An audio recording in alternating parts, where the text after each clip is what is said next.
aqui, uma transmissão ao vivo da emissora de televisão equatoriana TC foi interrompida hoje. Pessoas encapuzadas e armadas invadiram o local e obrigaram funcionários a se deitarem no chão. A Luciana Tadeu tem mais detalhes para a gente ao vivo lá de Buenos Aires. Luciana, conta para a gente que história é essa? Pois é, um canal do Equador foi tomado em um sequestro por criminosos. Foram ouvidos gritos e tiros, homens encapuzados e armados tomaram esse canal e durante a transmissão os que estavam aí no estúdio foram obrigados a se deitar no chão. Essa é a imagem que circula e acontece em um contexto de estado de exceção no Equador, determinado ontem pelo presidente Daniel Noboa, devido à fuga do criminoso mais perigoso do país.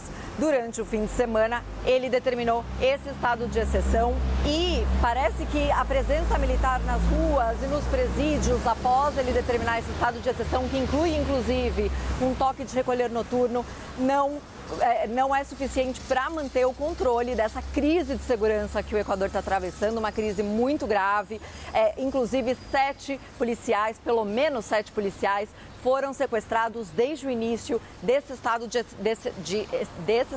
exceção. Então, uma situação muito preocupante no Equador e com desdobramentos e novos episódios acontecendo ao longo de todo o dia. Inclusive, explosões foram registradas em vários pontos do país e a gente vem recebendo cada vez mais notícias negativas sobre o desenrolar dessa crise de segurança no país. Eu volto com você. Agora, isso traz aqui pra gente, né, Luciana, um cenário muito dramático. Não é que a gente está falando simplesmente aí de uma crise de segurança pública, um caso pontual de violência. A gente está passando por muitos problemas aqui no Brasil também, com vários episódios dramáticos ligados à segurança. Mas uma situação como essa, com uma invasão ali de uma transmissão ao vivo, homens encapuzados, é uma coisa que deve estar, a gente imagina, contribuindo aí para proliferar um clima de medo, né, na região, Luciana. Como que está a repercussão ali? Tem um clima de terror generalizado aí por conta disso? Porque a gente imagina que quando isso vai para a televisão, o problema fica ainda maior para as autoridades, né? Né? Um cenário assustador e que está chocando toda a região com essas imagens. Aqui na Argentina, as TVs já estão transmitindo essas imagens também, muito impressionados com esse ataque à liberdade de expressão, nesse cenário de uma crise de segurança muito grave, que inclusive teve o assassinato do candidato à presidência do Equador, com policiais sequestrados. Também circulam nas redes aí imagens de policiais sendo feitos de reféns e sendo obrigados a falar diante das câmeras para as autoridades.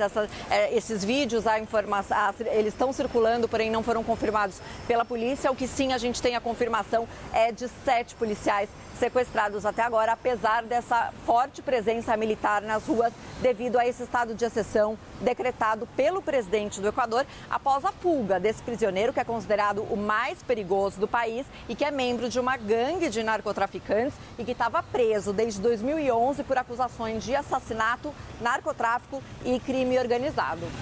Agora, Luciana, a gente imagina aí por esse contexto que se fale bastante sobre infiltração do crime organizado dentro da máquina pública, né? Como a gente também chegou a discutir até mesmo aqui no Brasil, mas aí a coisa parece estar numa escala pior. Porque essa fuga desse preso, esse desaparecimento aí dele, da prisão em que ele estava, ela só seria possível uma vez em que ele tem informação interna sendo repassada ao crime organizado. Você tem claramente aí uma infiltração de criminosos, uma rede de atuação que deve ter colaborado, a gente imagina, né? Não sei quantas informações você consegue trazer em detalhes para a gente, que isso tenha contribuído de alguma forma para dar sustentação para que esse preso pudesse desaparecer, que acaba servindo de estopim e dando aí esse impulso, né, para essa crise.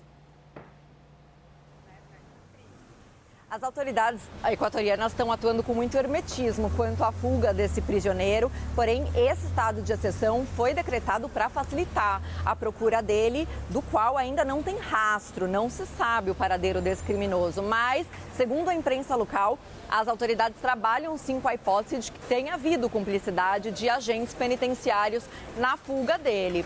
Após a fuga dele, de fato, houve tumultos em pelo menos 6 penitenciárias do Equador e foi outro motivo que levou o presidente equatoriano a decretar esse estado de exceção, que fica em vigência por 60 dias com toque de recolher noturno e permite que os militares façam patrulhas nas ruas do país e também dentro das penitenciárias.